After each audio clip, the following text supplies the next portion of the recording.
Hi again, YouTube. This is the Magnus, and I'm bringing you a review of Bretonnia for competitive ladder play. This is going to be a little short because, well, they don't have a whole lot of units, but I still wanted to cover each and every faction, and Bretonnia is definitely a competitive one, so worth looking at. The Lord of Bretonnia is definitely good. You generally want to bring him on a hippogriff. I like all of his abilities except for Deadly Onslaught, and I usually don't go with Foe Seeker, but it does depend on the situation. You absolutely want to have the Blessing of the Lady. A 12% damage resistance is very useful, and of course you're going to go with the Potion of Healing and the Potion of Toughness. But generally, when playing Bretonnia, you're going to go with the King. Llewellyn Core, you're going to want to put him up on Bequist. His Beloved Son of Bretonnia, map wide, very useful. The Lady's Champion, heals himself, very useful. Blessing of the Lady, also useful. I generally drop Foe Seeker and Deadly Onslaught, and I keep Stand Your Ground.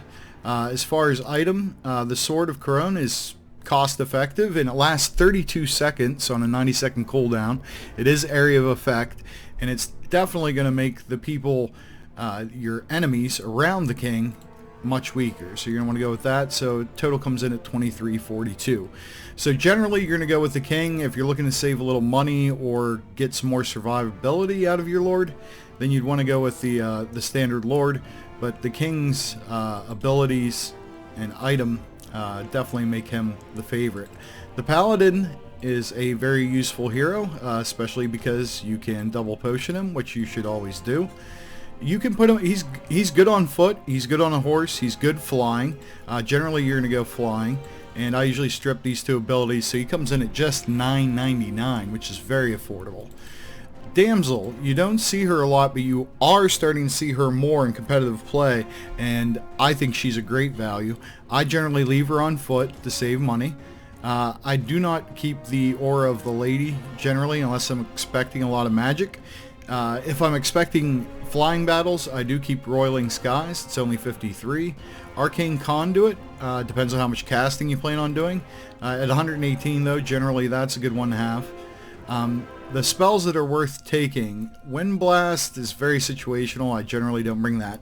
The most important spell that she has is Curse of the Midnight Wind, and that's because if we go over here and we take a look at her Lore of Heavens, and we go to Curse of the Midnight Wind, at an overcast for 13, everybody within 45 meters of your target is going to get negative 15 armor, minus 34 melee attack for 52 seconds.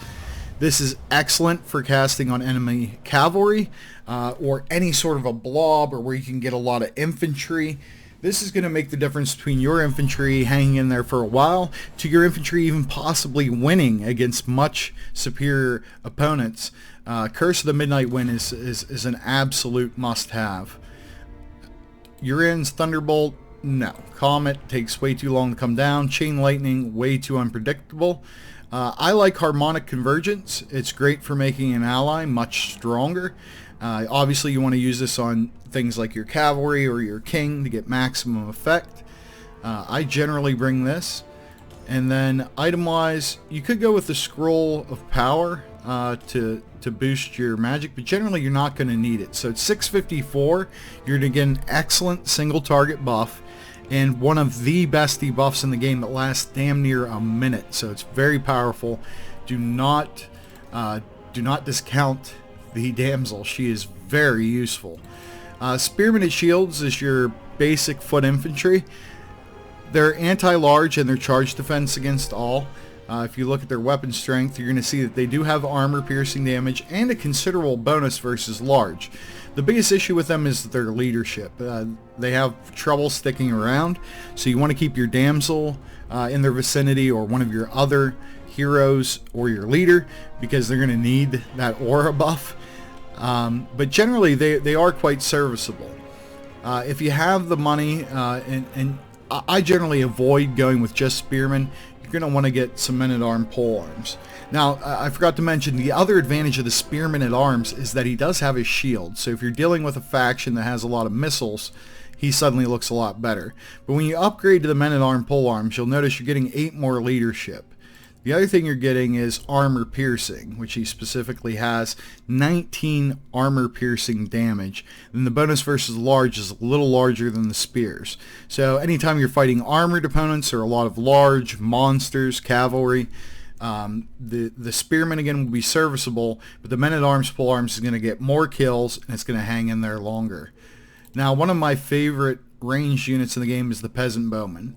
Again, leadership very low, but the range on this is very good, the missile damage is good, and as long as you can keep them protected, these guys are going to do a lot of work for you. They do have a little bit of armor piercing, not much, and again, you only want to bring as many as you can protect. So I generally bring 2 or 3. There are circumstances where more can be appropriate, but 2 or 3 generally seems to be quite solid. The Mounted Yeoman.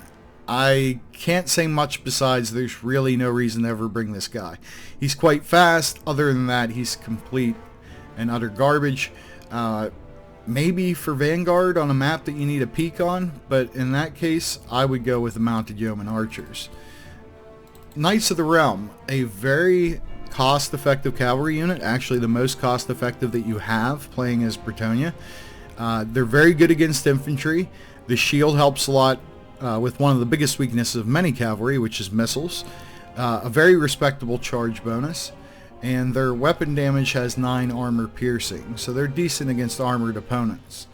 Also at 900, they're pretty easy to afford. The Grail Knight is your marquee cav unit. What makes the Grail Knight great is the magic damage that they do with their attack.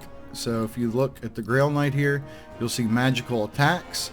So this is great for ethereal units and just units with high armor and things like that, because it's not going to save them from that magic attack. Their weapon strength, 28 damage, 14 armor piercing for a total of 42, and again that charge bonus is great. The one thing the Grail Knights are lacking is that they do not have anti-large, so they are going to lose heads up against things like the Demigryph with halberds or the Blood Knights from the vampires. So in those circumstances, you're going to want to use a screening force, meaning you're either going to want to have something like a Paladin on a horse that can eat the charge and most of the damage, and then send in your Grail Knights for the win. Or the other possibility is to keep them very close to your flank where you have a men-at-arms polearm, or at least the spearmen-at-arms, and then use that ground unit to help tie them up and get the damage done, because head-to-head, the Grail Knight is not going to win. The Mounted Yeoman Archer, unfortunately, it shows some promise, but with the limited amount of ammunition you get from Bowcav, you just can't get enough kills to justify the cost. And with their very mediocre melee abilities, they're virtually worthless after they do run out of ammo. So generally these are an avoid. Pegasus Knights, a very unique unit, but a very much not cost-effective unit in virtually any engagement. So the only time you really want to bring Pegasus Knights is if you're expecting a large air battle and you think your 2 flying paladins and your king are not going to be enough to win the day. Then I can see bringing Pegasus Knights. Other than that, no real reason to bring them. The Field Trebuchet is a very serviceable ranged unit. It does missile damage, a high armor piercing damage, good explosive base with good explosive armor piercing damage. So you're going to be able to really damage high value units, including cavalry, with these, especially if they're not well microed. I generally bring 1 to 2 of these to virtually every battle. It's going to help draw your opponent to you. It's going to give you that range and reach, because with your infantry, you'll notice, and let's go back up here and look real quick, charge bonus 4, charge bonus 6, right? And both of them have charge defense against all. So your best case scenario as Bretonnia is to have the enemy come to you for the infantry engagement. So you have strong cav, strong flyers. These things are working the angles. You have your artillery to draw them in the field trebuchet, and then your infantry can stay static and defend them off. Now, of course, if you have more infantry than your opponent, or you're spread out better, you can use use that to wrap around your enemy. But generally, you are going to be defensive with your infantry, so having range is going to give you a much better benefit with Bretonnia than many other factions. So overall, I would say Bretonnia is quite competitive. As far as difficulty of play, they are a little higher because generally you're going to end up with infantry, missiles, cavalry, flying, a spellcaster, and your lord. So you're going to have a lot of control groups, a lot of stuff to micro, a lot of things to keep track of. But they do have a lot of versatility for especially for how small of a roster they have. And I do believe when Bretonnia gets access to the other lores of magic, like the lore of life, and I believe they also have access to lore of the beasts in the tabletop, once those things come on board and some more units are brought in, I think Bretonnia could be very competitive. Lore-wise, they're considered second only to the Empire in a lot of ways. So I do think they're going to get better. In their present state, they're good.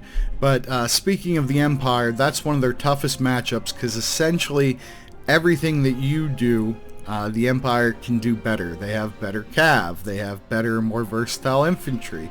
They have a lot more choices in artillery. I think the only place you really have them beat is you have better missiles. And I prefer the Paladin over the Empire Captain, but I have not dueled them to find out exactly how that fight would shake out. So anyways, Bretonnia, good, a little tough to play, but you want to be defensive with your infantry, aggressive with your flyers and cavalry, and use your missiles and your artillery to draw your enemy into your engagement. So obviously terrain maps where you can have terrain advantage are heavily going to favor Bretonnia. Anyways, if this helps you out, please like, please subscribe. We'll be doing our next faction very soon, so keep an eye out for that.